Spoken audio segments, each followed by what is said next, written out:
Sir, ಇವತ್ತು ಮೋರಿವುಡ್ನಲ್ಲಿ ಆಮ್ ಆದ್ಮಿ ಒಂದು ಕಾರ್ಯಕ್ರಮ ತಾವು ಹಮ್ಮಿಕೊಂಡಿದ್ದೀರಾ. ಏನು ಸರ್, ಯಾವುದ್ರ ಬಗ್ಗೆ ತಾವು ಕಾರ್ಯಕ್ರಮ? ನಮಸ್ಕಾರ ಎಲ್ರಿಗೂ. ಇವತ್ತಿನ ದಿವಸ ನಾವು ಮೌರ್ಯ ಹೋಟೆಲ್ ಗಾಂಧಿ ಪ್ರತಿಮೆ ಬಳಿ ಹೋಟೆಲ್ನಲ್ಲಿ ಒಂದು ವಕೀಲರ ಪಾತ್ರ GBA ಗ್ರೇಟರ್ ಬೆಂಗಳೂರು ಅಥಾರಿಟಿ ಅಂದ್ರೆ ಮುಂಚೆ ಇದ್ದಿದ್ದು ಬೃಹತ್ ಬೆಂಗಳೂರು ಮಹಾನಗರ ಪಾಲಿಕೆಯ ಕಾರ್ಪೊರೇಷನ್ ಅಲ್ಲಿ ಚುನಾವಣೆಯಲ್ಲಿ ವಕೀಲರ ಪಾತ್ರ ಅಂತ ಅವ್ರ ಪಾತ್ರದ ಒಂದು ಸಂವಾದ ಇಟ್ಕೊಂಡಿದೀವಿ. ಯಾಕೆಂದ್ರೆ ವಕೀಲರ ಪಾತ್ರ ಎಲ್ಲಿಂದ ಅಂದ್ರೆ ಮಗು ಹುಟ್ಟೋದ್ರಿಂದ ಹಿಡಿದು ನಾವು ಸಾವನ್ನಪ್ಪು ಇದು ಒಂದು ಸರ್ಟಿಫಿಕೇಟ್ ತಗೊಳ್ಳೋವರೆಗೂ ಅವ್ರ ಪಾತ್ರ ಇರುತ್ತೆ. ಸೊ ಈ ಸತಿ ಬೆಂಗಳೂರು ಮಹಾನಗರ ಪಾಲಿಕೆ BBMP ನ ವಿಸರ್ಜನೆ ಮಾಡಿ ಗ್ರೇಟರ್ ಬೆಂಗಳೂರು ಅಥಾರಿಟಿ ಅಂತ ಮಾಡಿದ್ದಾರೆ. 5 ಪಾಲಿಕೆಗಳು ಮಾಡಿದ್ದಾರೆ, ಉತ್ತರ, ದಕ್ಷಿಣ, ಪೂರ್ವ, ಪಶ್ಚಿಮ, ಕೇಂದ್ರ. ಹಾಗೂ ಮುಂಚೆ ಇದ್ದಿದ್ದ 198 ವಾರ್ಡ್ ಇಂದ ಇವತ್ತು ಜಾಸ್ತಿ ಮಾಡಿ 369 ವಾರ್ಡ್ ಮಾಡಿದ್ದಾರೆ. ಅದೇನಾದ್ರೆ ಹಿಂದ್ಗಡೆ ಏನು ವಿಜ್ಞಾನನೋ ತಜ್ಞಾನನೋ ತಂತ್ರವೋ ಏನೋ ನಮ್ಗೆ ಗೊತ್ತಿಲ್ಲ. ಅಂತೂ ಅವರು 5 ಮೇಯರ್ಗಳು ಬೇಕು, ಅದಾದ್ಮೇಲೆ ಒಂದು ಸೂಪರ್ ಮೇಯರ್ ಅಂತಾನು ಬರ್ತಾರೆ. ಸೊ ಅದೇನಾದ್ರೆ ಹಿಂದ್ಗಡೆ ಪೊಲಿಟಿಕಲ್ ಮೆಸೇಜ್ ರಾಜಕೀಯ ಏನಿದೆ ಗೊತ್ತಿಲ್ಲ. ಆದ್ರೆ ಈಗ ನಾವು ಪ್ರತಿ ವಾರ್ಡು ನಮ್ಮ ವಾರ್ಡ್ ಅಲ್ಲಿ ವಕೀಲರನ್ನ ಬಂದು ನಮ್ಮ ಸಾರ್ವಜನಿಕರಿಗೆ, ಯಾಕೆಂದ್ರೆ BBMP ಕಾರ್ಪೊರೇಷನ್ ಎಲೆಕ್ಷನ್ ಅಂದ್ರೆ ಒಂದು ಪರ್ಸನಲ್ ಎಲೆಕ್ಷನ್ ಇರುತ್ತೆ. ಅಲ್ಲಿ ಸಾರ್ವಜನಿಕರ ದಿನನಿತ್ಯ ಕುಂದು ಕೊರತೆಗಳು, ನೀರು, ಚರಂಡಿ, ಹೆದ್ದಾರಿ, ಸರ್ಟಿಫಿಕೇಟ್ಸು, ತೆರಿಗೆ, ಇದು ಮನೆ ಪ್ರಾಪರ್ಟಿ ಟ್ಯಾಕ್ಸು, ಇಂಥದ್ರೆಲ್ಲ ಬರೀ ತೊಂದರೆಗಳು ಇರುತ್ತೆ. BBMP ಆಫೀಸ್ಗಳಲ್ಲಿ ಹೇಗೂ ನಿಮ್ಗೆಲ್ಲ ಗೊತ್ತಿರೋದಿದೆ, ಎಲ್ಲ ಭ್ರಷ್ಟಾಚಾರ ಅತಿರೇಕವಾಗಿದೆ. ಅದಕ್ಕೋಸ್ಕರ ನಾವು ವಕೀಲರನ್ನ ಇನ್ವಾಲ್ವ್ ಮಾಡಿ ಅವ್ರನ್ನೂ ಸಹ ನಾವು ಭಾಗಿದಾರನ ಮಾಡಬೇಕು ಅಂತ ನಾವು ಇವತ್ತಿನ ದಿವಸ ಕಾರ್ಯಕ್ರಮ ಹಮ್ಮಿಕೊಂಡಿದೀವಿ. ಸರ್, ಈ ವಿಚಾರದಲ್ಲಿ ನಮ್ಮ ಸೀತಾರಾಮ್ ಗುಂಡಪ್ಪನವರು ನಮ್ಮ ಆಮ್ ಆದ್ಮಿ ಪಾರ್ಟಿನಲ್ಲಿ ಬಹಳಷ್ಟು ಹೆಸರು ಮಾಡಿದಿರಿ. ಯಾಕೆ ಏನೇ ಒಂದಾದ್ರೂ ಗುಂಡಪ್ಪನವ್ರು ಬಂದ್ರು ಅಂತೇಳಿ ನಾವು ಬಹಳಷ್ಟು ಕೇಳಿದೀವಿ. ಹೀಗಿದ್ದಾಗ ಈಗ ತಾನೇ ಬಾರ್ ಕೌನ್ಸಿಲ್ ಚುನಾವಣೆ ಬರ್ತಾ ಇದೆ. ಈ ಒಂದು ಮಧ್ಯೆ ತಾವು ಏನು ಕಾರ್ಯಕ್ರಮ ವಕೀಲರು ಅಂತ ಹೇಳ್ತಾ ಇದ್ದೀರಾ, ಅದಕ್ಕೇನಾದ್ರು ಒಂದು ಆಕರ್ಷಣೆ ಇದೆ ಅಂತೇಳಿ ನಮ್ಮ ಮಾಹಿತಿ ಬಂತು, ಏನ್ ಹೇಳ್ತೀರಿ? ನಾವೇನ್ ಆಮ್ ಆದ್ಮಿ ಪಕ್ಷ ಅಂದ್ರೆ ಇದೇನು ಪಕ್ಷ ಅಲ್ಲ, ಇದೊಂದು ವೇದಿಕೆ. ಸಾಮಾನ್ಯ ಜನರ ಪಕ್ಷ, ಜನಸಾಮಾನ್ಯರ ಪಕ್ಷ, ಸಾರ್ವಜನಿಕರಿಗೆ ಒಂದು ವೇದಿಕೆ. ಅವ್ರು ತಮ್ಮ ಆಶಯಗಳನ್ನ ಯಾರಿಗೆ ಸಾರ್ವಜನಿಕ ಜೀವನದಲ್ಲಿ ಒಂದು ಸೇವೆ ಸಲ್ಲಿಸಬೇಕು ನಾಗರಿಕ ಪರವಾಗಿ ಅಂದ್ಬಿಟ್ಟು ಅವರು ಆಸಕ್ತಿ ಕಾಳಜಿ ಉಳ್ಳವರು ಸೇರಬಹುದು ಅಂತ. ಈಗ ಬಾರ್ ಕೌನ್ಸಿಲ್ ಎಲೆಕ್ಷನ್ ಅಲ್ಲೂ ಅಷ್ಟೇ ನಾನು ಹೇಳಲಿಕ್ಕೆ ಬಯಸ್ತೀನಿ ಅಂದ್ರೆ ನಾವೊಂದು ವೇದಿಕೆ ಕೊಡ್ತಾ ಇದೀವಿ. May the best candidate win. ಯಾರು ಅವರು ಬಾರ್ ಕೌನ್ಸಿಲ್ ಅಲ್ಲಿ ವಕೀಲರ ಪರವಾಗಿ ಏನು ಅವರ ಸಮಸ್ಯೆಗಳು ಅದನ್ನ ಬಗೆಹರಿಸೋದಕ್ಕೆ ನಿಂತ್ಕೋತಾರೋ ಅವ್ರು ಗೆಲ್ಲಲಿ ಅಂತ ನಾನು ಹೇಳಲಿಕ್ಕೆ ಬಯಸ್ತೀನಿ. ನಾನು ಸರ್, ಅಂದ್ರೆ ಆಮ್ ಆದ್ಮಿ ಪಾರ್ಟಿಯವರು ವಕೀಲರು ಯಾರು ಬೇಕೋ ಅವರು ಸಪೋರ್ಟ್ ಮಾಡಕ್ ಸಿದ್ಧ ಇದೆ. ನಮ್ಮ ಪಕ್ಷದಲ್ಲಿ 3 ಇದಕ್ಕೆ ಆಸ್ಪದ ಇಲ್ಲ. No criminal, no communal, no casteism. ಇದನ್ ಬಿಟ್ಟು ಯಾರು ಏನ್ ಬೇಕಾದ್ರೂ ಮಾಡ್ಕೋಬಹುದು. ಯಾಕಂದ್ರೆ ನಾವ್ಯಾರು ನೈತಿಕತೆ ಪಾಠ ಏನ್ ಕೊಡಕ್ಕಾಗಲ್ಲ.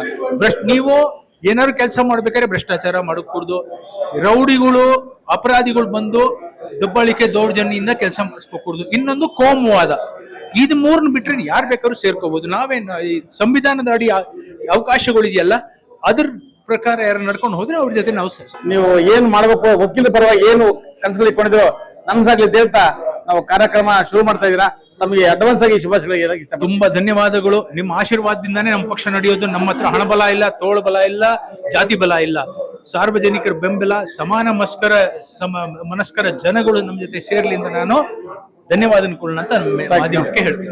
Thank you sir. ತಾವು ಬೆಂಗಳೂರು ಸಿಟಿ ನಲ್ಲಿ ಬಹಳಷ್ಟು ಹೆಸರು ಮಾಡಿದಿರಿ. ಹೀಗಿದ್ದಾಗ ಇವತ್ತು ಮೌರ್ಯ ನಲ್ಲಿ ಏನು ಒಂದು ಆಮ್ ಆದ್ಮಿ ಪಾರ್ಟಿಯಿಂದ ಒಂದು ಕಾರ್ಯಕ್ರಮ ಆಯೋಜನೆ ಮಾಡಿದಿರಿ, ಯಾವುದಕ್ಕೋಸ್ಕರ ಅಂತ ತಮಗೆ ಕೇಳ್ಬೋದಾ?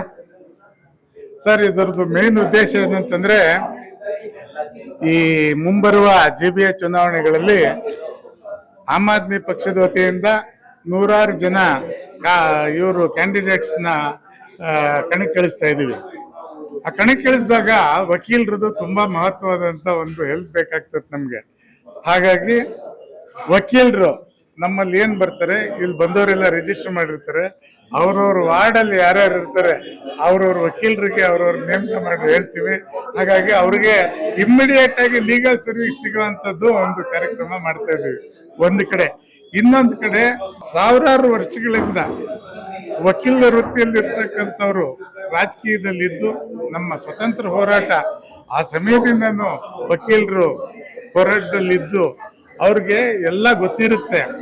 ಆಗು ಹೋಗುಗಳ ಬಗ್ಗೆ, GBA ಹ್ಯಾಕ್ ಕೆಲಸ ಮಾಡಬೇಕು, ಏನ್ ಮಾಡಿದ್ರೆ ಜನತೆಗೆ ಒಳ್ಳೇದಾಗುತ್ತೆ ಅಂತಕ್ಕಂಥ ಇಂಥ ಎಲ್ಲ ವಿಚಾರಗಳು ತಿಳಿದಿರುತ್ತೆ.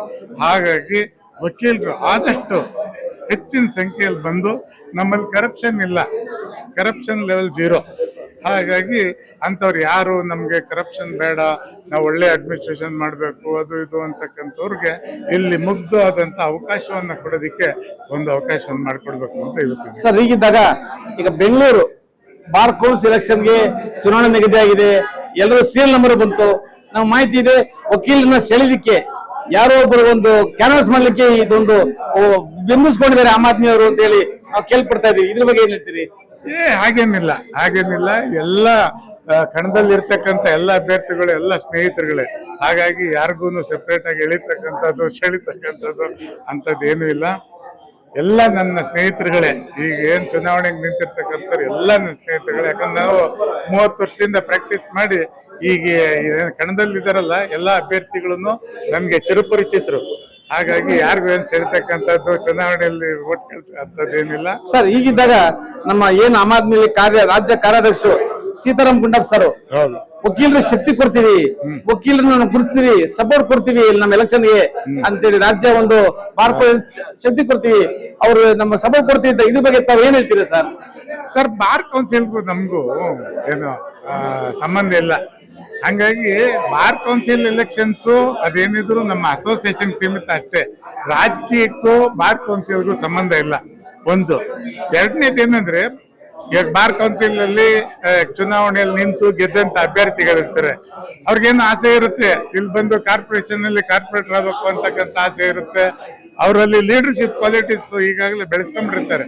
ಅಂತ ಪರಿಸ್ಥಿತಿಯಲ್ಲಿ ಯಾರು ಗೆದ್ದಿರ್ತಾರೆ ಅಂತ ಕ್ಯಾಂಡಿಡೇಟ್ ಗಳಿಗೆ ಮುಕ್ತವಾಗಿ ನಾವು ಕರೆದು ಟಿಕೆಟ್ ನ ಕೊಡ್ತಕ್ಕಂಥ ಕೆಲಸವನ್ನು ಮಾಡಬೇಕು ಅಂತಕ್ಕಂಥ ನಮ್ಮ ಉದ್ದೇಶ. ಸರ್, ಕೊನೆಯದಾಗಿ ತಮ್ಮನ್ನೇನ್ ಕೇಳ್ತೀವಿ ಅಂದ್ರೆ, ಏನು ನಮ್ಮ ಮುಖ್ಯಮಂತ್ರಿಗಳಾಗ್ಲಿ DCM ಆಗ್ಲಿ ಗ್ರೇಟರ್ ಬೆಂಗಳೂರು ಮಾಡಕ್ ಕೊಟ್ಟಿದ್ದಾರೆ, ತಮಗೆ ಗೊತ್ತು. ಈಗಿದ್ದಾಗ ನಿಮ್ಮ ಒಂದು ಬೆಂಗಳೂರಿನಲ್ಲಿ ಒಂದು ಕಾರ್ಪೊರೇಟ್ಗಳನ್ನು ನಾವು ಕಂಡಿಲ್ಲ. ಆ ಕಾರ್ಪೊರೇಟ್ ಬಿಟ್ಟು ಈ ತರ ವಕೀಲನ ಒಂದು ಒಗ್ಗೂಡಿಕೆಗೆ ಏನು ಒಂದು ವಿಷಾದ, ಏನು ಕಾರಣ? ಕಾರ್ಪೊರೇಟರ್ ಮಾಡಕ್ಕೆ ನೀವು ಒಂದು ಸಾಮಾನ್ಯ ಸಭೆ ಕರೆಬರಾಯ್ತು, ಜನಸಭೆ, ವಕೀಲನ ಆಯ್ಕೆ ಮಾಡಿಕೊಂಡು ಇಂಥ ಕಾರ್ಯಕ್ರಮ ಮಾಡೋದ್ರಿಂದ ಏನಿದೆ ಇನ್ನೂ ತಿಳಿಸ್ಕೊಡ್ತಾರೆ? ಇದೇನು ಗೊತ್ತೇ ಸರ್, ವಕೀಲರ ಪಾತ್ರ ತುಂಬಾ ಮುಖ್ಯವಾಗಿರ್ತದೆ. GBA ಚುನಾವಣೆಯಲ್ಲಾಗ್ಲಿ, MLA ಚುನಾವಣೆಯಲ್ಲಾಗ್ಲಿ, MP ಚುನಾವಣೆಯಲ್ಲಾಗ್ಲಿ ತಿಳಿದಂತವ್ರು ಬರ್ಬೇಕು. ಈಗ ಬರೀ ರಿಯಲ್ ಎಸ್ಟೇಟ್ ಗ್ಯಾಂಗು ಅವು ಇವು ಎಲ್ಲ ಬಂದು ಸೇರ್ಬಿಟ್ಟವು. ಕಾರ್ಪೊರೇಷನ್ ಅಲ್ಲಿ MLAಗಳು MP ಗಳು ಎಲ್ಲ ದುಡ್ಡಿರೋರು ಹಣವಂತರೇ ಬಂದು ಸೇರ್ತಾ ಇರೋ ಪರಿಸ್ಥಿತಿಯಲ್ಲಿ ಹಣ ಇಲ್ಲದೆ ಇರೋರು ಸಿಂಪಲ್ ಆಗಿ ನಾವು ಸಹ ಚುನಾವಣೆಯಲ್ಲಿ ನಿಂತು ಗೆಲ್ಬಹುದು ಅಂತಕ್ಕಂಥ ಒಂದು ಕಾನ್ಫಿಡೆನ್ಸ್ ಕೊಡೋದಕ್ಕೆ ನಾವು ಈಗಾಗಲೇ ಇದನ್ನೆಲ್ಲ ಪ್ರೂವ್ ಮಾಡಿದ್ವಿ. ದೆಹಲಿಯಲ್ಲಿ, ಪಂಜಾಬ್ ಅಲ್ಲಿ, ಗೋವಾದಲ್ಲಿ, ಮಹಾರಾಷ್ಟ್ರದಲ್ಲಿ ಮತ್ತೆ ಗುಜರಾತ್ ಅಲ್ಲಿ ಎಲ್ಲ ಕಡೆನೂ ನಾವು ಇದನ್ನ ಹಣ ಇಲ್ಲದೆ, ಯಾರಿಗೂ ಹಣ ಹಂಚದೆ, ಇದನ್ನ ಹಂಚದೆ, ಏನು ಇಲ್ದಿರ ಹಾಗೆ ನಾವು ಚುನಾವಣೆ ಮಾಡ್ಬೋದು, ಗೆಲ್ಬೋದು, MLAಗಳು, MP ಗಳು, ಕಾರ್ಪೊರೇಟರ್ಗಳು ಆಗ್ಬೋದು ಅಂತಕ್ಕಂಥ ವಿಚಾರವನ್ನ ಸಾಕಷ್ಟು ಪ್ರೂವ್ ಮಾಡಿದ್ದೇವೆ. ಅದೇ ರೀತಿಯಲ್ಲಿ ಈಗಲೂ ಸಹ ಬೆಂಗಳೂರಿನಲ್ಲಿ ನಾವು ಕಾರ್ಪೊರೇಷನ್ಗೆ ಕ್ಲೀನ್ ಕ್ಯಾಂಡಿಡೇಟ್ಸ್, ಅದರಲ್ಲೂ ವಿದ್ಯಾವಂತರು, ಬುದ್ಧಿಜೀವಿಗಳು, ವಕೀಲರು ಇಂಥವರೆಲ್ಲ ಮುಂದೆ ಬರಬೇಕು, ಚುನಾವಣೆಯಲ್ಲಿ ಭಾಗವಹಿಸಬೇಕು. ನಮ್ಮ ರಾಜ್ಯ, ನಮ್ಮ ನಾಡು, ನಮ್ಮ ಸಿಟಿ ಎಲ್ಲ ಯಾವ ರೀತಿ ಕ್ಲೀನ್ ಆಗಿ ಇಟ್ಕೋಬೇಕು, ಯಾವ ರೀತಿ ಜನರಿಗೆ ಸವಲತ್ತುಗಳನ್ನ ಕೊಡ್ಬೇಕಂತಕ್ಕಂಥದ್ದು ಅರಿತಿರ್ತಕ್ಕಂಥ ಜನ ರಾಜಕೀಯದಲ್ಲಿ ಬಂದರೆ, ಪವರಲ್ಲಿ ಬಂದರೆ ಇದು ಒಳ್ಳೆಯ ಒಂದು ಸಮಾಜವನ್ನು ಕಟ್ಬೋದು ಅಂತಕ್ಕಂಥದ್ದು. ಕಡೆಯದಾಗಿ ಅಂದರೆ ಈಗ AIP ಜೊತೆ ಸೇರಿಕೊಂಡು ವಕೀಲರು ಮತ್ತು AIPಗಳು ಸೇರಿಕೊಂಡು ಈ ಒಂದು ಸಂವಾದ ಕಾರ್ಯಕ್ರಮ ಸೇರಿಕೊಂಡು ಈ GBA ದೃಢಪಡಿಸಕ್ಕೆ ನಿಮ್ದು ಅವಕಾಶ ಸರ್ ಇದು? ಹೌದು, ಯಾಕಂತಂದ್ರೆ ವಿದ್ಯಾವಂತರು, ಬುದ್ಧಿಜೀವಿಗಳು ಬರಬೇಕು. ವಕೀಲರು ಪ್ರತಿಯೊಬ್ಬರು ಮಿನಿಮಮ್ ಡಬಲ್ ಕ್ವಾಲಿಫಿಕೇಶನ್ ಇರುತ್ತೆ. BA LLB, MA LLB ಈ ರೀತಿ ಡಬಲ್ ಗ್ರಾಜ್ಯುಯೇಟ್ಸ್ ಇರ್ತಾರೆ. ಹಾಗಾಗಿ ಅವ್ರಿಗೆ ಬೇಸಿಕ್ ನಾಲೆಡ್ಜ್ ಇರುತ್ತೆ.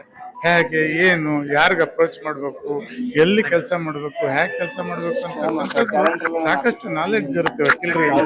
ಹಾಗಾಗಿ ವಕೀಲರ ಪಾರ್ಟಿಸಿಪೇಷನ್ GBAಯಲ್ಲಿ ತುಂಬಾ ಪ್ರಮುಖ ಅಂತಕ್ಕಂಥದ್ದು ನಮ್ಮ ಅಭಿಪ್ರಾಯ.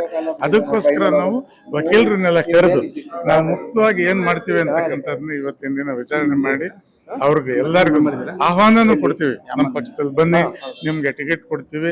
ಯಾವುದೇ 50,000, 25,000 ಅಪ್ಲಿಕೇಶನ್ಗೆ ನಾವು ತಗೊಳ್ಳೋದಿಲ್ಲ. ಮತ್ತು ಯಾವುದೇ ಕಾರಣಕ್ಕೂ ನಿಮ್ಮ ಹತ್ರ ಲಂಚ ತಗೊಳ್ಳೋದು, ಸೀಟ್ ಕೊಡೋದಕ್ಕೆ ಇಂಥದ್ದನ್ನೇನು ಮಾಡೋದಿಲ್ಲ.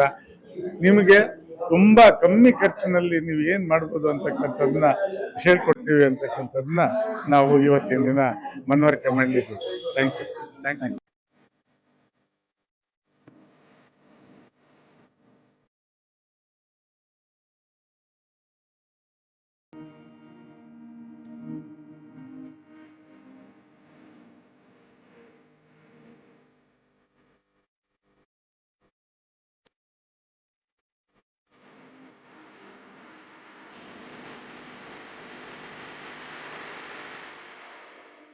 ಈ ಕಾರ್ಯಕ್ರಮಕ್ಕೆ ಆಗಮಿಸಿರುವ ನಮ್ಮ ರಾಜ್ಯ ಅಧ್ಯಕ್ಷರಾದಂಥ ಡಾಕ್ಟರ್ ಮುಖ್ಯಮಂತ್ರಿ ಚಂದ್ರು ಅವರನ್ನ ನಾನು ವೇದಿಕೆಗೆ ಬರಮಾಡ್ತೀನಿ. ಸರ್, ದಯವಿಟ್ಟು ಬನ್ನಿ ಸರ್.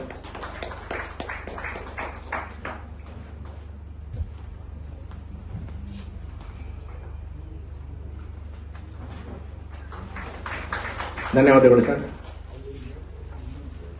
ನಮ್ಮ ರಾಜ್ಯ ಕಾರ್ಯಾಧ್ಯಕ್ಷರಾದಂತಹ ಸೀತಾರಾಮ್ ಗುಂಡಪ್ಪ ಅವರು ಬಂದಿದ್ದಾರೆ. ಸರ್, ದಯವಿಟ್ಟು ಬನ್ನಿ ಸರ್ ವೇದಿಕೆ.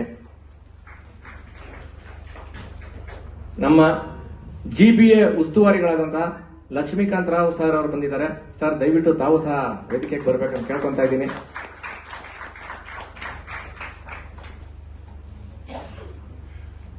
ಈ ಕಾರ್ಯಕ್ರಮಕ್ಕೆ ನಮ್ಮ ಪಕ್ಷದ ಹಾಗೂ ವಕೀಲ ಧುರೀಣಗಳಾದಂತಹ ಮತ್ತು ಸಂಘದ ಅಧ್ಯಕ್ಷರಾದಂತಹ ನಂಜಪ್ಪ ಕಾಳೇಗೌಡ ಅವರು ಬಂದಿದ್ದಾರೆ. ಸರ್, ದಯವಿಟ್ಟು ತಾವು ಸಹ ಬರಬೇಕು ವೇದಿಕೆಗೆ. ಮತ್ತೆ ಈ ಕಾರ್ಯಕ್ರಮವನ್ನ ಮುಂದುವರಿಸಿಕೊಂಡು ಹೋಗೋದು ತಮ್ಮದೇ ಜವಾಬ್ದಾರಿ. ದಯವಿಟ್ಟು ಬನ್ನಿ ಸರ್.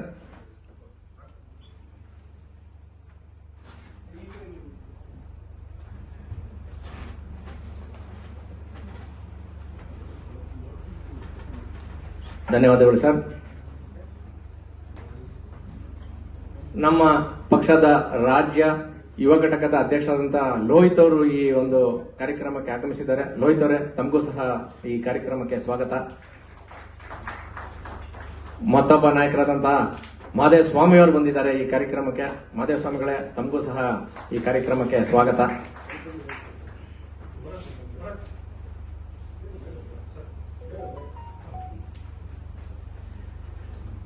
ಈಗ ಕಾರ್ಯಕ್ರಮ ಶುರುವಾಗ ಮುಂಚೆ ನಾಡಗೀತೆಯಿಂದ ಕಾರ್ಯಕ್ರಮ ಶುರು ಮಾಡೋಣ ಅಂತ. ತಾವೆಲ್ಲ ದಯವಿಟ್ಟು ಒಂದ್ 2 ನಿಮಿಷ ನಿಂತ್ರೆ ನಾಡಗೀತೆಯೊಂದಿಗೆ ಈ ಕಾರ್ಯಕ್ರಮವನ್ನು ಶುರು ಮಾಡೋಣ.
जय हे कर्नाटक माते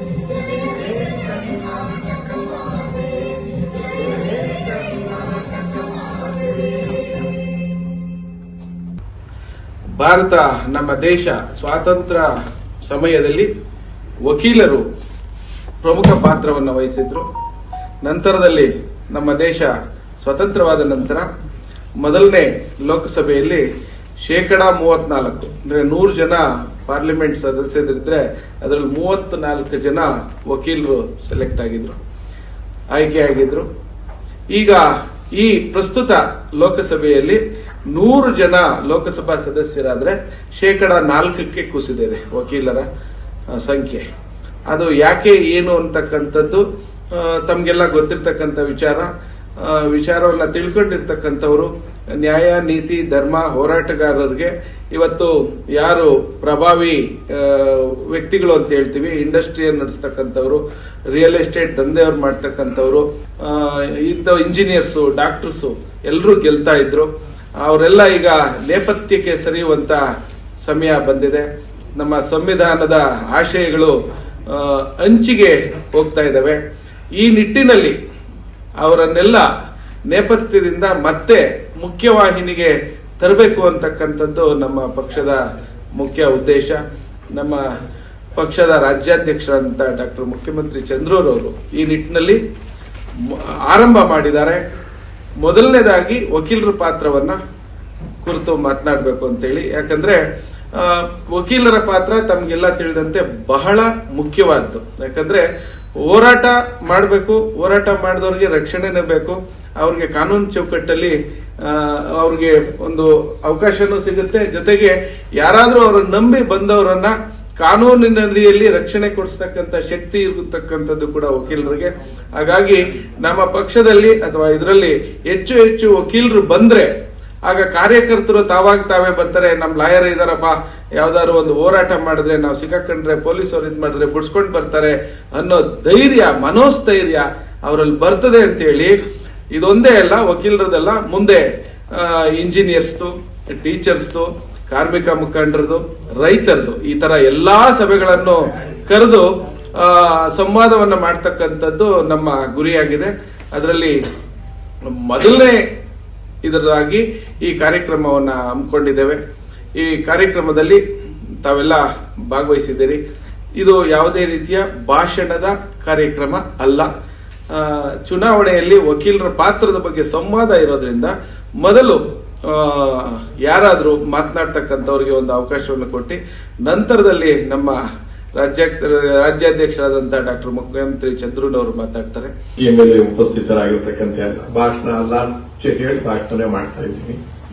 ಇದು ಪದ್ಧತಿ ನಮ್ದು ಅಂತ ಹೇಳೋದೊಂದು ಮಾಡೋದೊಂದು ಸರ್ಕಾರದ ಹಂಗೆ ಆಗಿದೆ, ವ್ಯವಸ್ಥೆಯೂ ಹಂಗೆ ಆಗಿದೆ. ಅದರ ಮಧ್ಯದಲ್ಲೇ ನಾವು ಬದುಕಬೇಕಾದ ಪರಿಸ್ಥಿತಿ ಇದೆ.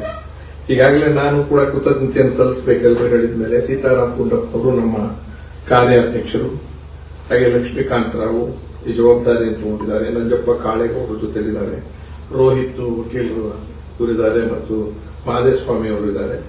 ನಮ್ಮ ಕಾರ್ಯದರ್ಶಿಗಳು ಆರ್ಗನೈಸಿಂಗ್ ಸೆಕ್ರೆಟರಿ ಬಸವರಾಜು ಇದ್ದಾರೆ, ಉಷಾ ಅವರಿದ್ದಾರೆ, ಜಗದೀಶ್ ಸಡಮ್ ಅವರಿದ್ದಾರೆ.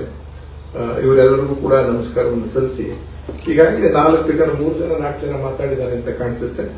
4-5 ಜನ 5 ಜನವು ಸಂಕ್ಷಿಪ್ತವಾಗಿ ಬೇರೆ ಬೇರೆ ಆಂಗಲ್ ನಲ್ಲಿ ಇವತ್ತು ನಿಮ್ಮನ್ನೆಲ್ಲ ಕರೆಸಿದ ಕಾರಣ ಏನು ನಾವು ಭಾಷಣ ಮಾಡೋದಕ್ಕಿಂತ ನಿಮ್ಮ ಸಹಕಾರ ಅಗತ್ಯ ಇದೆಯಾ, ಇದ್ರೆ ಎಷ್ಟು ಮಟ್ಟಿಗಿದೆ, ಹೇಗಿದೆ, ಯಾವ್ಯಾವ ರೀತಿಯಲ್ಲಿ ನಾವು ನೀವು ಜೊತೆಯಾಗಿ ಕೈ ಜೋಡಿಸಿ ಒಂದು ಈ ಪರ್ಯಾಯ ವ್ಯವಸ್ಥೆಗೆ ದಾರಿ ಮಾಡೋದಕ್ಕೆ ಸಾಧ್ಯ ಇದೆ ಅನ್ನೋದು ಚಿಂತನೆ ಮಾಡೋದಕ್ಕೋಸ್ಕರ. ಆ ಚಿಂತನೆಯಲ್ಲಿ ಈಗ ನಾನು ಸಂಕ್ಷಿಪ್ತವಾಗಿ ಚಿಕ್ಕದಾಗಿ ಹೇಳ್ಬಿಡ್ತೀನಿ. ಯಾಕೆಂದ್ರೆ ನೀವೆಲ್ಲ ತಿರುಗಿ ಮತ್ತೆ ಕಕ್ಷಿದಾರ ನೋಡಿಕೊಂಡು ಹೋಗ್ಬೇಕಾಗಿದೆ ಅಂತ ಕಾಣಿಸುತ್ತೆ.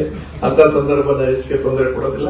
ನೀವು ಕೂಡ ಒಂದೊಂದು 3-4 ನಿಮಿಷ ಯಾರ್ಯಾರಿಗೆ ಅನಿಸುತ್ತೋ, ನಾವು ಇನ್ನೂ ಆಮ್ ಆದ್ಮಿ ಪಾರ್ಟಿಯ ಬಗ್ಗೆ ಎಷ್ಟು ತಿಳ್ಕೊಂಡಿದ್ದೀರೋ ಗೊತ್ತಿಲ್ಲ, ಮತ್ತು ಇವತ್ತು ಕಾಂಗ್ರೆಸ್, ಬಿಜೆಪಿ ಮತ್ತು ಜೆಡಿಎಸ್ ಬಗ್ಗೆ ಬಹಳಷ್ಟು ಸಾಕಷ್ಟು ವಿಚಾರ ನಾನೇನು ಬೆಳಕು ಚೆಲ್ಲಬೇಕಾಗಿಲ್ಲ. ಸಂಪೂರ್ಣ ಮಾಹಿತಿ ನಿಮಗಿದೆ. ಅದು ಹುಟ್ಟದಾಗಿಂದ ಇವತ್ತಿನವರೆಗೂ ಬೆಳೆದು ಬಂದಿರತಕ್ಕಂಥದ್ದು, ಯಾಕೆ ಗಟ್ಟಿಯಾಗಿ ಅಧಿಕಾರದಲ್ಲಿದೆ, ಅಭಿವೃದ್ಧಿಲಿಲ್ಲ ಅಂತಕ್ಕಂಥ ಮಾಹಿತಿಯು ನಿಮಗೆ ಇರೋದ್ರಿಂದ ನಮ್ಮ ಪಕ್ಷದ್ದು ಉತ್ತರ ಭಾರತದಲ್ಲಿ ಬಹಳ ಗಟ್ಟಿಯಾಗಿ ಧ್ವನಿ ಎತ್ತಿತ್ತು. ಅದು ಎಂತಹ ಕಾಲದಲ್ಲಿ ಅಂತಂದ್ರೆ ಕಾಂಗ್ರೆಸ್ ಅಧಿಕಾರದಲ್ಲಿದ್ದಂತ ಡೆಲ್ಲಿಯಲ್ಲಿ ಆ ಹೋರಾಟ ಮಾಡದಂತ. ಅಲ್ಲಿ 10 ವರ್ಷಗಳ ಕಾಲ ಸತತವಾಗಿ ಕೇಜ್ರಿವಾಲ್ ರವರ ಮುಖಂಡತ್ವದಲ್ಲಿ, ನಾಯಕತ್ವದಲ್ಲಿ ಭ್ರಷ್ಟ ಮುಕ್ತ ಸರ್ಕಾರ ಅನ್ನೋ ಹೆಸರಿನಲ್ಲಿ ಅಧಿಕಾರಕ್ಕೆ ನಾವು ಬಂದು ಅಣ್ಣಾ ಹಜಾರೆ ಅವರ ಹೋರಾಟ ಮತ್ತು ಶ್ರೀಮತಿ ಶೀಲಾ ದೀಕ್ಷಿತ್ ಅವರ ಸುದೀರ್ಘ ಕಾಲದ ಅಧಿಕಾರವನ್ನು ಕಿತ್ತಾಕಿ 10 ವರ್ಷಗಳ ಕಾಲ ಮ್ಯಾಂಡೇಟ್, ಅದು 70ರಲ್ಲಿ 67 ಸೀಟ್ ಒಂದ್ಸತಿ, 63 ಸೀಟ್ ಒಂದ್ಸತಿ.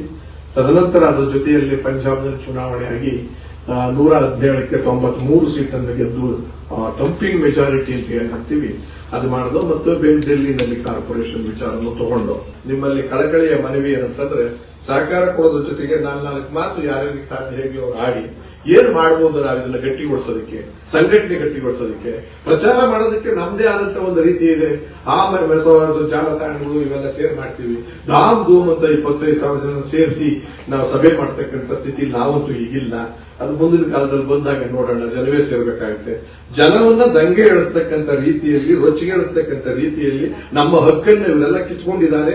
ಇವರು ರಾಕ್ಷಸರು ಮತ್ತು ಶೋಷಣೆಕಾರರು, ದರೋಡೆಕೋರರು ಅನ್ನೋದನ್ನು ಮನವು ಬಿಚ್ಚಬೇಕಾಗಿರೋದ್ರಿಂದ ಯಾವ ತರ ಮಾಡೋಣ ಅಂತ ಹೇಳಿ ನೀವೆಲ್ಲ ಕೈ ಜೋಡಿಸಬೇಕು ಅಂತೇಳಿ ಹೆಚ್ಚು ಮಾತಾಡೋದಿಲ್ಲ, ಸಂವಾದ ಬೇಕಾದ್ರೆ ಮಾಡೋಣ. ಏನಾದ್ರು ಕೇಳೋದಿದ್ರೆ ಕೇಳಿ ಅಥವಾ ಹೇಳೋದಿದ್ರು ಹೇಳಿ, ಇಲ್ಲೇ ಬಂದು ನಿಂತ್ಕೊಂಡು ಹೇಳಿ, ಮೈಕಲ್ಲಿ ಕೊಟ್ರೆ ಅಲ್ಲೇ ಹೇಳಿ, ಹೇಗಾದ್ರೂ ಮಾಡಿ.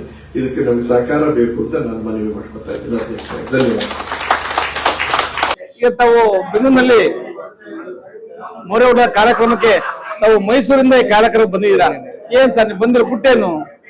ನಾನು ಇಲ್ಲೇ ಬೆಂಗಳೂರಿನಲ್ಲೇ ಕರ್ನಾಟಕ ಹೈಕೋರ್ಟ್ ನಲ್ಲಿ ನಾನು ಪ್ರಾಕ್ಟೀಸ್ ಮಾಡ್ತಾ ಇದ್ದೀನಿ. ಇಲ್ಲಿ ಆಮ್ ಆದ್ಮಿ ಪಾರ್ಟಿ ಏನು ವಕೀಲರಿಗೆ ಏನು ಒಂದು ಸಂವಾದ ಕಾರ್ಯಕ್ರಮ ಏನ್ ಏರ್ಪಡಿಸಿದ್ದಾರೆ, ಅದರಲ್ಲಿ ನಾನು ಭಾಗವಹಿಸಿದ್ದೀನಿ.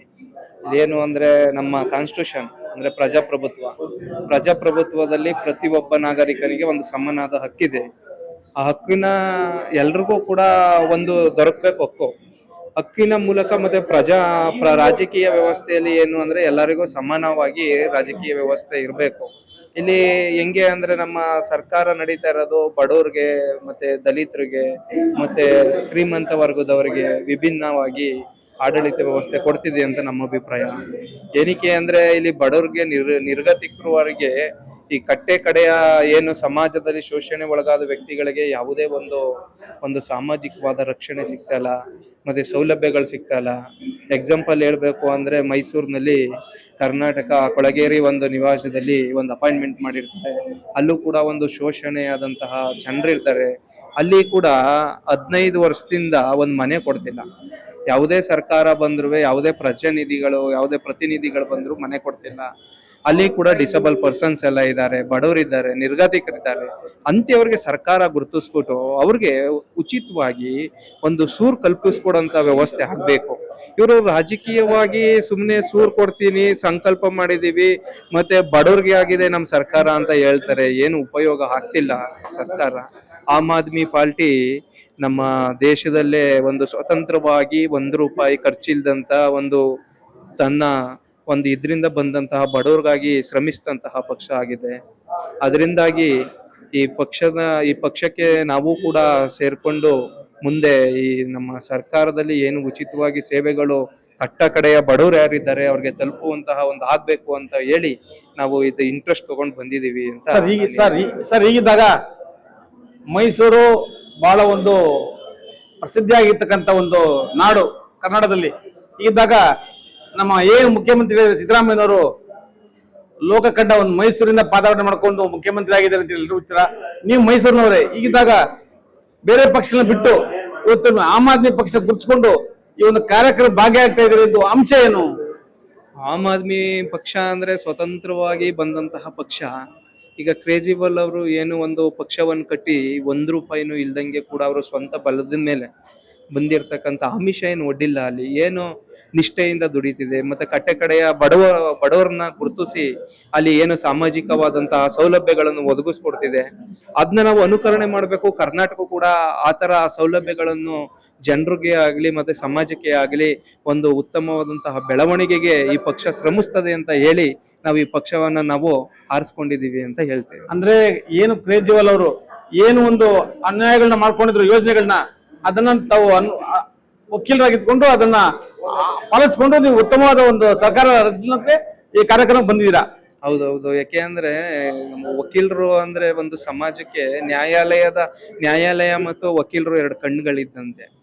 ಅದರಲ್ಲಿ ನಮ್ಮ ಸಮಾಜದಲ್ಲಿ ನಡೆಯಿರ್ತಕ್ಕಂತಹ ಒಂದು ಅನಿಷ್ಟ ಪದ್ಧತಿಗಳಾಗಿರ್ಬೋದು, ಮತ್ತೆ ಬಡವ್ರಿಗೆ ವಂಚನೆ ಆಗ್ತಾ ಇರ್ಬೋದು, ಅದೆಲ್ಲಾನು ಕೂಡ ನಾವು ಮನಗಂಡ್ಬೇಕು.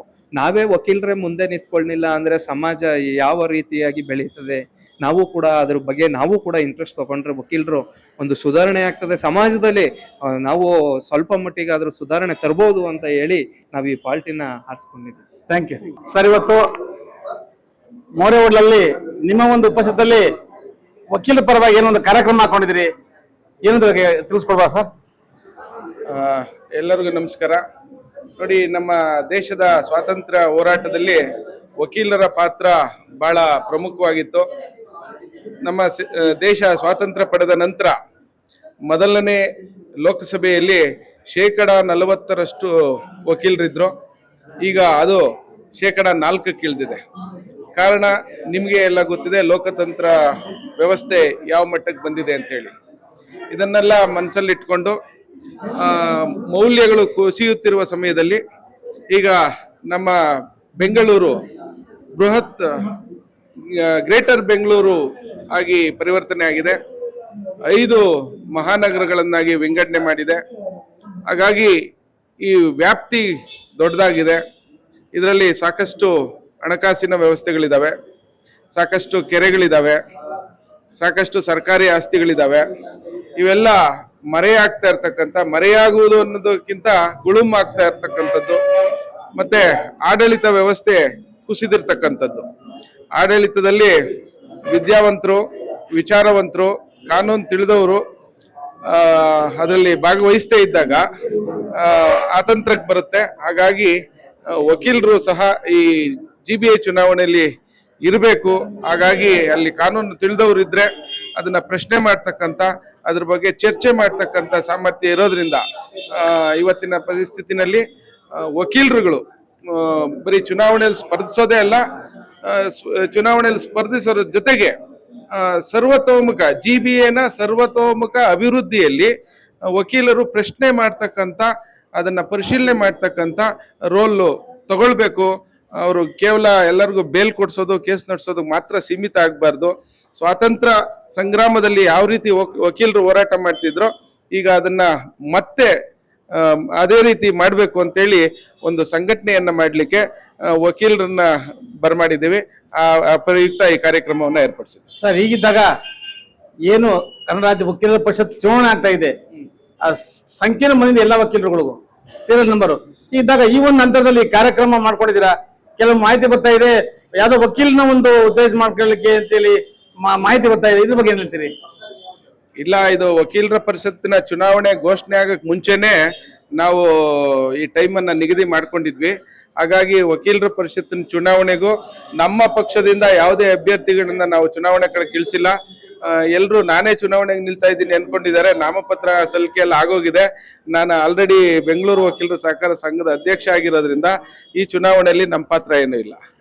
ಸರ್, ಹಾಗಿದ್ದಾಗ ಏನ್ ಆಮ್ ಆದ್ಮಿ ಪಕ್ಷ ವಕೀಲರ ಪರವಾಗಿ ನಿಲ್ಲುತ್ತೆ? ಖಂಡಿತ ವಕೀಲರ ಪರವಾಗಿ ಅಲ್ಲ, ಎಲ್ಲರ ದನಿಯಾಗಿ ಆಮ್ ಆದ್ಮಿ ಪಕ್ಷ ಕೆಲಸ ಮಾಡುತ್ತೆ. ಸರ್, ಈ ಚುನಾವಣೆಯ ಅಂತರದಲ್ಲಿ ಯಾಕೆ ಇದಕ್ಕಿಂತ ದನಿ ಅಂತ ಹೇಳುತ್ತೆ ಏನು ಸರ್? ರಾಜ್ಯ ಚುನಾವಣೆ ಭಾರತ ಎಲೆಕ್ಷನ್ ಶುರುವಾಗಿದೆ, ಸೀಲ್ ನಂಬರ್ ಬಂದಿದೆ. ಈ ಒಂದು ತುರಾತ್ನಲ್ಲಿ ಈ ಒಂದು ಮೀಟಿಂಗು, ಒಂದು ಉತ್ತೇಜನ, ಇದ್ರ ಬಗ್ಗೆ ಏನ್ ಹೇಳ್ತೀರಿ? ಅಲ್ಲ, ಅದಕ್ಕೂ ಇದಕ್ಕೂ ಏನು ಸಂಬಂಧ ಇಲ್ಲ. ಇದು ಚುನಾವಣೆ ಡಿಕ್ಲೇರ್ ಆಗಿದೆ, ಹಾಗಾಗಿ ಇದನ್ನ ಮಾಡ್ತಾ ಇದ್ದೀವಿ. ಅಂದ್ರೆ ಇದರ ಮುಖ್ಯ ಉದ್ದೇಶ ನಿಮ್ಮ ಗ್ರೇಟರ್ ಬೆಂಗಳೂರು ಚೆನ್ನಾಗಿ ಬರಬೇಕು ಅನ್ನೋದೇ ಉದ್ದೇಶ. ಗ್ರೇಟರ್ ಬೆಂಗಳೂರು ಪ್ರಾಧಿಕಾರದಲ್ಲಿ ಏನು ಅನಾಹುತಗಳು ನಡೀತಾ ಇದೆ ಅದನ್ನ ತಡಿಬೇಕು. ಗ್ರೇಟರ್ ಬೆಂಗಳೂರನ್ನ ಒಂದು ಉತ್ತಮ ನಗರವನ್ನಾಗಿ, ಇಡೀ ಜಗತ್ತು ನಮ್ಮ ಕಡೆ ತಿರುಗಿ ನೋಡೋ ತರ ಮಾದರಿ ನಗರವನ್ನಾಗಿ ಮಾಡೋದ್ರಲ್ಲಿ ವಕೀಲರು ಪಾತ್ರ ವಹಿಸಬೇಕು ಅಂತ ಅವ್ರನ್ನ ಸಂಘಟನೆ ಮಾಡ್ತಕ್ಕಂಥದ್ದೇ ನಮ್ಮ ಮುಖ್ಯ ಉದ್ದೇಶ. ಸಾರ್ವಜನಿಕರಿಗೆ ಒಂದು ಪ್ರತ್ಯೇಕವಾಗಿ ಏನಾದರೂ ಒಂದು ಮಾಹಿತಿ ಕೊಡಿಸಿ. ಈಗ ಸಾರ್ವಜನಿಕ ಸಂಸ್ಥೆಗಳ ಬಗ್ಗೆ, ಕೆರೆಗಳ ಬಗ್ಗೆ, ರಾಜಕಾಲುವೆಗಳ ಒತ್ತುವರಿಗಳ ಬಗ್ಗೆ, ಸರ್ಕಾರಿ ಭೂಮಿ ಭೂಕಬಳಿಕೆ ಬಗ್ಗೆ, ಅನಧಿಕೃತ ಕಟ್ಟಡಗಳ ಮಾಲ್ಗಳ ಬಗ್ಗೆ ಯಾರು ಭಯಭೀತರಾಗಬೇಕಾಗಿಲ್ಲ. ಕಂಪ್ಲೇಂಟ್ ಕೊಟ್ರೆ ಏನ್ ಮಾಡ್ತಾರೋ ಅಂತ ಹೆದರ್ತಾ ಇರ್ತಾರೆ. ಅವ್ರು ಯಾರು ಹೆದರೋದ್ ಬೇಕಾಗಿಲ್ಲ.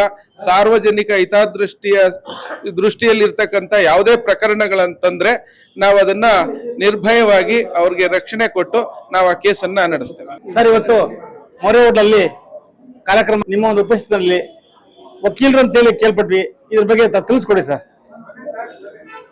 ಇಡೀ ಕರ್ನಾಟಕ ರಾಜ್ಯದಲ್ಲಿ ಯಾವ್ಯಾವ ಗುಂಪಿದೆಯೋ ಎಲ್ಲಾ ಗುಂಪನ್ನು ಸೇರಿಸಿಕೊಂಡು ನಾವು ಒಂದು ಪರ್ಯಾಯ ವ್ಯವಸ್ಥೆ ಸರ್ಕಾರ ಬೇಕಾಗುತ್ತೆ ಈ ರಾಜ್ಯದಲ್ಲಿ ಅನ್ನುವುದನ್ನ ಜಾಗೃತಿ ಮಾಡುವ ದೃಷ್ಟಿಯಿಂದ ಕಾರ್ಯಾಧ್ಯಕ್ಷರಾದಂಥ ನಮ್ಮ ಆ, ಆ, ಸೀತಾರಾಮ್ ಗುಂಡಪ್ಪನವರು, ನಾನು ಮತ್ತು ವಕೀಲ ಸಂಘದ ಅಧ್ಯಕ್ಷರು ಮತ್ತು ಇನ್ನಿತರೆಲ್ಲರೂ ಸೇರಿಕೊಂಡು ಇವತ್ತು ವಕೀಲರ ಜೊತೆ ಸ್ವಲ್ಪ ಸಂವಾದ ಮಾಡೋಣ.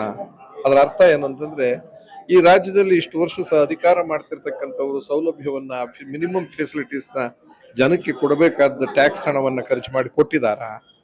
ಇಷ್ಟು ವರ್ಷ 78 ವರ್ಷ ಆಗ್ತಾ ಬಂತು. ಆದ್ರೂ ಎಲ್ಲೋ ಒಂದ್ ಕಡೆ ಪದೇ ಪದೇ ತಪ್ಪು ಮಾಡಿದವ್ರನ್ನೇ ಆಯ್ಕೆ ಮಾಡಿಕೊಂಡು ನಾವು ಸಂಕಷ್ಟಕ್ಕೆ ಸಿಗ್ತಾ ಇರ್ತಕ್ಕಂಥ ಪರಿಸ್ಥಿತಿ ಇರೋದ್ರಿಂದ, ಇದನ್ನ ಯಾವುದು ವ್ಯಕ್ತಿಗತವಾಗಿ ನಾನು ಯಾರನ್ನೂ ಮಾತಾಡ್ತಿಲ್ಲ. ರಾಷ್ಟ್ರ ರಾಜಕಾರಣ ಇರಲಿ, ರಾಜ್ಯ ರಾಜಕಾರಣ ಇರಲಿ, ಕಲುಷಿತವಾಗ್ಕೋತಿದೆ. ಅಂದ್ರೆ ಭ್ರಷ್ಟಾಚಾರ ತಾಂಡವಾಡ್ತಾ ಇದೆ. ಎಲ್ಲಿ ಭ್ರಷ್ಟಾಚಾರ ಜಾಸ್ತಿ ಇರುತ್ತೋ ಅಲ್ಲಿ ಯಾವುದೇ ಅಭಿವೃದ್ಧಿಯನ್ನು ಕಾಣಕ್ಕಾಗಲ್ಲ. ಇವೆಲ್ಲವನ್ನು ಇಟ್ಕೊಂಡು ಆಮೇಲೆ ಬೇಸಿಕ್ ನೀಡ್ಸ್, ಆರೋಗ್ಯ, ಶಿಕ್ಷಣ, ಉದ್ಯೋಗ ಮತ್ತು ಮೂಲಸೌಕರ್ಯಗಳ ಸೌಲಭ್ಯಗಳು, ಇದು ಎಲ್ಲ ವರ್ಗದ ಜನಗಳಿಗೆ ಸಂವಿಧಾನದ ಅಡಿಯಲ್ಲಿ ಸರ್ವರಿಗೂ ಸಮಪಾಲು ಸಿಗ್ತಾ ಇಲ್ಲ ಅನ್ನೋದು ನಮ್ಮನಿಗೆ. ಜೊತೆಗೆ ಈಗ 13 ವರ್ಷಗಳ ಹಿಂದೆ ಡೆಲ್ಲಿನಲ್ಲಿ ಇಂಥದ್ದು ಶೀಲಾ ದೀಕ್ಷಿತ್ ಅವರ, ಸನ್ಮಾನ್ಯ ಮುಖ್ಯಮಂತ್ರಿಗಳಾಗಿದ್ದಂಥ ಶೀಲಾ ದೀಕ್ಷಿತ್ ನಾಯಕತ್ವದಲ್ಲಿ ಅಧಿಕಾರ ಮಾಡಿ ಅಧೋಗತಿಗೆ ಬಂದಿದ್ರು. ರಾಜಧಾನಿ ಎಲ್ಲಿ ಪ್ರಧಾನಮಂತ್ರಿಗಳು ಅಧ್ಯಕ್ಷರು ಇರ್ತಾರೋ ಅದೇ ಜಾಗದಲ್ಲಿ ರಾಜ್ಯ ಸರ್ಕಾರ ಅಧೋಗತಿಗೆ ಬಂದಿತ್ತು. ಆಗ ಅಣ್ಣಾ ರಾಜ ಅವರ ಮುಖಂಡತ್ವದಲ್ಲಿ, ಕೇಜ್ರಿವಾಲ್ ಅವರ ನಾಯಕತ್ವದಲ್ಲಿ ಹೋರಾಟ ಮಾಡಿ ಭ್ರಷ್ಟ ಮುಕ್ತ ಸರ್ಕಾರವನ್ನು ನಾವು ಕೊಡಬೇಕು ಅಂತ ಅಂದಾಗ ಜನ ಹುಚ್ಚೆದ್ದು, ಹಣ ಇಲ್ಲದೆ ಇದ್ರು ಕೂಡ, ನಾವು ಖರ್ಚು ಮಾಡಕ್ ಹಣ ಇಲ್ಲದೆ ಇದ್ರು ಕೂಡ ಆ ಬದಲಾವಣೆಯ ಸಿಟ್ಟಿತ್ತಲ್ಲ, ಮಾಡ್ಲೇಬೇಕು ಅಂತ ಒಬ್ರ್ಯಾರೋ ಸಿಕ್ಕಿದ್ದಾರೆ ಅನ್ನೋ ಕಾರಣಕ್ಕೆ ಕೇಜ್ರಿವಾಲ್ ರವರ ನಾಯಕತ್ವದ ತಂಡವನ್ನ ಗೆಲ್ಲಿಸಿದ್ರು. ಅದು ಗೆಲ್ಲಿಸೋದು ಅಂತಂದ್ರೆ ಅಭೂತಪೂರ್ವವಾದ ಚುನಾವಣೆ. ಅದು 70ರಲ್ಲಿ 67 ಸ್ಥಾನವನ್ನು ಗೆಲ್ಲಿಸಿ, ಮತ್ತೆ ಬಹುತೇಕ ಒಂದು ಸಾರಿ ಅಧಿಕಾರ ಮಾಡಿದ ಮೇಲೆ ಒಂಥರ ಆಂಟಿ ಇನ್ಕಂಬೆನ್ಸಿ ಬರುತ್ತೆ ಅನ್ನೋ ಒಂದು ವಾದ ಇರ್ತದಲ್ಲ, ಅದಕ್ಕೂ ಮೀರಿ ಮತ್ತೆ 63 ಜನವನ್ನು ಗೆಲ್ಲಿಸಿದ್ರು. ತದಕ್ಷಣ ಅದ್ರ ಜೊತೆಯಲ್ಲಿ ಪಂಜಾಬ್ನಲ್ಲಿ ಚುನಾವಣೆ ಆದಾಗ 117ಕ್ಕೆ 93 ಸೀಟು ಗೆದ್ದಿದ್ದೀವಿ ಅಂದಾಗ, ಎಲ್ಲೋ ಒಂದ್ ಕಡೆ ಜನಕ್ಕೆ ಪರ್ಯಾಯ ಬೇಕು ಅಂದಾಗ ಈ ಹಣ, ದುಡ್ಡು, ದಂಧೆ, ಅವ್ಯವಹಾರ, ಮ್ಯಾನ್ ಪವರು, ಆಮೇಲೆ ಮಜಲ್ ಪವರ್ ಯಾವುದು ಆಗೋದಿಲ್ಲ. ಆ ದೃಷ್ಟಿಯಿಂದ ದಕ್ಷಿಣ ಭಾರತದಲ್ಲೂ ಕೂಡ ಕೇಜ್ರಿವಾಲ್, ಆಮ್ ಆದ್ಮಿ ಪಾರ್ಟಿ, ಜನಸಾಮಾನ್ಯರ ಪಕ್ಷಕ್ಕೆ ಜೀವ ತುಂಬೋದ್ರ ಜೊತೆಗೆ ನಿಮ್ಮಂತ ವಿದ್ಯಾವಂತ ವಕೀಲರನ್ನ ಯಾಕೆ ಕರೆಸಿದೀವಿ ಅಂದ್ರೆ, ಒಂದೊಂದೇ ಪಂಗಡವನ್ನು ಕರೆಸಿ ಮಾತಾಡ್ತಾ ಇದೀವಿ. ವಕೀಲರು ಬಹಳಷ್ಟು ವಿಚಾರಗಳು ಅರಿವಿರೋದ್ರಿಂದ ಅದನ್ನ ನಮ್ಗೆ ದಾರೆ ಏರಿಲಿ ಮತ್ತು ನಮ್ಮ ಜೊತೆ ಕೈ ಜೋಡಿಸ್ಲಿ. ಈ ಪರ್ಯಾಯ ವ್ಯವಸ್ಥೆಗೆ ಮುಂದಿನ ತಾಲೂಕ್ ಪಂಚಾಯತಿಯಿಂದ ಹಿಡಿದು ಪಾರ್ಲಿಮೆಂಟ್ ಚುನಾವಣೆವರೆಗೂ 7-8 ಚುನಾವಣೆಗಳು ಬರ್ತದೆ ಈ ವರ್ಷ. ಆ ಚುನಾವಣೆಯಲ್ಲಿ ಭಾಗಿಯಾಗಿ ನಮಗೆ ಜಯವನ್ನ ಅಂದ್ರೆ ಆಯ್ಕೆ ಮಾಡ್ಕೊಳ್ಳಕ್ ಅವಕಾಶ ನಿಮಗೆ ಇರ್ತದೆ. ಜನಸಾಮಾನ್ಯರನ್ನ ಆಯ್ಕೆ ಮಾಡ್ಕೊಳ್ಳಿ. ಕುಟುಂಬದ ರಾಜಕಾರಣದಲ್ಲಿ ಸೋತೋಗಿದ್ದೀವಿ, ಸ್ವರ್ಗೋಗಿದ್ದೀವಿ. ಆ ಎಲ್ಲ ವಿಚಾರವನ್ನು ವಕೀಲರ ಜೊತೆ ಹಂಚಿಕೊಂಡು ಅವರ ಸಲಹೆ ಸಹಕಾರವನ್ನು ಬೇಡಿ, ಅವ್ರ ಸಲಹೆ ಏನ್ ಕೊಡ್ತಾರೋ ಅದನ್ನು ಸ್ವೀಕಾರ ಮಾಡಿ ಅದನ್ನು ಅನುಷ್ಠಾನಕ್ಕೆ ತರೋದು ನಮ್ಮ ಉದ್ದೇಶ ಇವತ್ತಿನ. ಸರಿ ಹೀಗಿದ್ದಾಗ ಏನು ನಮ್ಮ GBA ಮಾಡಕ್ ಕೊಟ್ಟಿದೆ ಸರ್ಕಾರ, ಕಾರ್ಪೊರೇಟ್ ಎಲೆಕ್ಷನ್ ಆಗ್ತಾ ಇದೆ, ವಾರ್ಡ್ ವಿಂಗಡಣೆ ಆಗಿ ಎಲ್ಲ ಸಿದ್ಧತೆ ಆಗ್ತಾ ಇದೆ. ಈಗಿದ್ದಾಗ ನಮ್ಮ ಏನು ಆಮ್ ಆದ್ಮಿ ಒಂದು ವಾರ್ಡಲ್ಲೂ ಒಂದು ನಿಷ್ಠಾವಂತ ಆಗ್ಲಿ ಪ್ರಖ್ಯಾತ ಆಗಿರ್ತಕ್ಕಂಥ ಒಂದು ಸದಸ್ಯರು ಇಲ್ಲ. ಈ ವಿಚಾರದಿದ್ದಾಗ ಕರ್ನಾಟಕ ರಾಜ್ಯ ವಕೀಲ ಪರಿಷತ್ ಚುನಾವಣೆ ಬರ್ತಾ ಇದೆ, ಸೇಲ್ ನಂಬರ್ ಬಂದಿದೆ. ಈ ಮಧ್ಯೆ ವಕೀಲರನ್ನ ಸೇರಿಕೊಂಡು ವಕೀಲರ ಪಾತ್ರ ಏನಿದೆ ಸರ್ ಈ ಒಂದು ಕಾರ್ಯಕ್ರಮದಲ್ಲಿ? ಅಲ್ಲ, ಮೊದಲನೇ ವಾಕ್ಯದಲ್ಲಿ ನೀವು ನಿಷ್ಠಾವಂತ ಕಾರ್ಯಕರು, ಪ್ರಮುಖ ಮುಖಂಡರು ಇಲ್ಲ ಅಂತೀರ. ಮಗು ಹುಟ್ಟಿದ ತಕ್ಷಣ ಮದುವೆ ಮಾಡ್ಕೊಳ್ಳಲ್ಲ ಅಲ್ವಾ? ಮದುವೆ ಆಗ್ಬೇಕಾದ್ರೆ ಎಷ್ಟು ವರ್ಷ ಬೇಕಾಗುತ್ತೆ? 25 ವರ್ಷ. ಆದ್ರೆ ನಾವು 10 ವರ್ಷಕ್ಕೇನೆ ಮಗು ಹುಟ್ಟಿ 10 ವರ್ಷಕ್ಕೇನೆ ಚೀಫ್ ಮಿನಿಸ್ಟರ್ ಆಗಿದ್ದೀವಿ ಅಲ್ಲಿ. ಅಂದ್ರೆ ಆ ಸಾಮರ್ಥ್ಯ ಇರ್ತಕ್ಕಂಥದ್ದು ಆಮ್ ಆದ್ಮಿ ಪಾರ್ಟಿಗೆ. ಹಾಗಾಗಿ ನೀವು ಹೇಳಿದ ಟೈಮ್ ಇಲ್ಲ. ನಮ್ದು ಇನ್ನೂ 2-3 ವರ್ಷದಿಂದ ಇನ್ನೂ ಸರಿಯಾದ ಆ ರೀತಿಯಲ್ಲಿ ಬೆಳೆದಿಲ್ದೇ ಇರೋದು. ಹೊಸ ಮುಖಗಳು ಯಾವಾಗ ಬರ್ತದೆ ಹೇಳಿ? ಪ್ರಾಮಾಣಿಕರು ಎಲ್ಲಿರ್ತಾರೋ ಅಲ್ಲಿ ಹೊಸ ಮುಖ ಬರ್ತದೆ. ದುಡ್ಡು ಎಲ್ಲಿರ್ತದೋ ಅಲ್ಲಿ ಹಳೆ ಮುಖಗಳೇ ಇರ್ತವೆ. ಹಳೆ ಮುಖಗಳು ಎಲ್ಲಿ ಹೋಗ್ತವೆ ಅಂತಂದ್ರೆ, ಎಲ್ಲಿ ದುಡ್ಡಿದೆಯೋ, ಎಲ್ಲಿ ಗೆಬರಕ್ ಸಾಧ್ಯ ಇದೆಯೋ, ಎಲ್ಲಿ ಲೂಟಿ ಮಾಡಕ್ ಸಾಧ್ಯ ಇದೆಯೋ. ಹೊಸ ಮುಖಗಳು ಎಲ್ಲಿ ಬರ್ತದೆ ಅಂದ್ರೆ, ಬದಲಾವಣೆ ಬೇಕಪ್ಪ, ನಮ್ಮ ನಾವ್ ಯಾರು ಬೇಕಾದ್ರೂ ಕೂಡ ಏನ್ ಬೇಕಾದ್ರೂ ಆಗೋದಕ್ಕೆ ಸಾಧ್ಯ ಇದೆ ಅಂತ ಪಕ್ಷ ಆಮ್ ಆದ್ಮಿ ಪಾರ್ಟಿ ಅನ್ನೋ ದೃಷ್ಟಿಯಿಂದ ಇನ್ಮೇಲೆ ಶುರುವಾಗುತ್ತೆ. ಈ ಚುನಾವಣೆಯಲ್ಲಿ ಅದನ್ನ ತೋರಿಸ್ತೀವಿ. ಸರ್, ನಿಮ್ಮ ಪಕ್ಕದಲ್ಲಿ ನಮ್ಮ ನಂಜಪ್ಪ ಕಾಳೇಗೌಡರು ನಮ್ಮ ಸಿಟಿ ಸಿವಿಲ್ ಕೋರ್ಟ್ ಅಧ್ಯಕ್ಷರು ಮತ್ತೆ ನಮ್ಮ ಅಧ್ಯಕ್ಷರಾಗಿದ್ದಾರೆ. ಇವ್ರನ್ನ ಒಂದು ಮೂಲೆ ಇಟ್ಕೊಂಡು ವಕೀಲನ ಸೆಳಿತಕ್ಕಂತ ಒಂದು ಕೆಲಸ ಆಗ್ತಾ ಇದೆ ಅಂತೇಳಿ ನಮ್ಗೆ ಮಾಹಿತಿ ಇದೆ. ಏನ್ ಹೇಳ್ತೀರಾ ಸರ್ ಇದ್ರ ಬಗ್ಗೆ? ಮಾಹಿತಿ ನೀವು ಬರೀ ಮಾಹಿತಿನವರೇ ನೀವು, ನಿಮಗೆ ಸತ್ಯ ಎಲ್ಲಿ ಗೊತ್ತಿರ್ತದೆ? ನಾವೇ ಹೇಳ್ಬೇಕಾಗತ್ತೆ ಸತ್ಯವನ್ನ. ಈಗ ಲಕ್ಷ್ಮೀಕಾಂತ್ ರಾವ್ ಅದರ ಜವಾಬ್ದಾರಿ ವಹಿಸ್ಕೊಂಡಿದ್ದಾರೆ, ಅವ್ರ ತಂಡ, ಇವರೆಲ್ಲರೂ ಸೇರಿ ಒಬ್ಬರಿಂದ ಆಗೋ ಕೆಲಸ ಇಲ್ಲ, ಸಂಘಟನೆಯಿಂದ. ಆ ಸಂಘಟನೆಗೋಸ್ಕರವೇ ಇಲ್ಲಿ ಸೇರ್ತಾ ಇದ್ದಾರೆ. ಕಾಂಗ್ರೆಸ್ ಸರ್ಕಾರ ಗ್ಯಾರಂಟಿ ಗ್ಯಾರಂಟಿಯನ್ನ ಕಾಪಿ ಮಾಡಿದೆ ಅಂತ ಅಲ್ಲ, ಗ್ಯಾರಂಟಿ ಕೊಟ್ಟಿದ್ದು ಮೊದಲನೇದಾಗಿ ಆಮ್ ಆದ್ಮಿ ಪಾರ್ಟಿನೇ ಡೆಲ್ಲಿಲಿ ಪ್ರಾರಂಭ ಆಗಿದ್ದು. ಅದು ಕಾಪಿ ಮಾಡಿದ್ದು ಕಾಂಗ್ರೆಸ್ನವರು. ಇವತ್ತು ನಮ್ಮದೇ ಅನ್ನತಕ್ಕಂತ ದೊಡ್ಡ ಶಕ್ತಿ ಇರೋದ್ರಿಂದ, ಪ್ರಚಾರ ಮಾಡಕ್ ಹಣ ಇರೋದ್ರಿಂದ ಮಾಡ್ಕೋತಾ ಇದ್ರೆ ನಾವು ಪ್ರಚಾರ ಮಾಡಕ್ಕೆ. ಸರ್ ಹೀಗಿದ್ದಾಗ ಮೊನ್ನೆ ಸುಪ್ರೀಂ ಕೋರ್ಟ್ ಅಲ್ಲಿ ನಮ್ಮ ಚೆನ್ನೈ ಗ್ಯಾರಂಟಿ ಅಂತ ಹೇಳಿ ಏನಾಗ್ತಾ ಇದೆ ಅದ್ರ ಬಗ್ಗೆ ನೋಟಿಸ್ ಜಾರಿ ಮಾಡಿದ್ದಾರೆ. ಈಗ ನೀವ್ ಹೇಳಿದ್ರಿ ಸಾವಿರಕ್ಕೆ ಗ್ಯಾರಂಟಿ ಕೊಡ್ತೀವಿ, ನಾವೇ ಶುರು ಮಾಡಿದ್ದು ಅಂತ ಹೇಳಿದ್ರಿ. ಸುಪ್ರೀಂ ಕೋರ್ಟ್ ಸಂಬಂಧಪಟ್ಟ ರಾಜ್ಯ ಸರ್ಕಾರಕ್ಕೆ ನೋಟಿಸ್ ಕೊಟ್ಟಿದ್ದಾರೆ. ಈಗಿನ ರಾಜ್ಯ ಸರ್ಕಾರದಲ್ಲೂ ಅದ್ರ ಬಗ್ಗೆ ತುಂಬಾ ಕೇಳೋ ವಿಚಾರ ಬರ್ತಾ ಇದೆ. ಇದ್ರ ಬಗ್ಗೆ ತಾವೇನ್ ಹೇಳ್ತೀರಿ? ಸುಪ್ರೀಂ ಕೋರ್ಟ್ ಹೇಳೋದನ್ನ ನಾವು ಗೌರವಿಸ್ತೇವೆ. ಆದ್ರೆ ಸಾರ್ವಜನಿಕರು ಸುಪ್ರೀಂ ಕೋರ್ಟ್ ಮಾತನ್ನ ಕೇಳಬೇಕು ಅಂತ ಏನಿಲ್ಲ.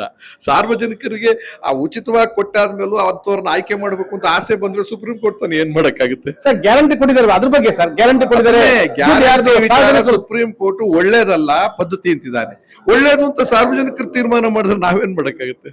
ಇದು ಈಗ ಸಂವಾದ ಇದು ಬರೀ ಗ್ರೇಟರ್ ಬೆಂಗಳೂರು ಅಥಾರಿಟಿಗೋಸ್ಕರ ಇಲ್ಲ ಪೂರಾ ರಾಜ್ಯಕ್ಕೋಸ್ಕರ?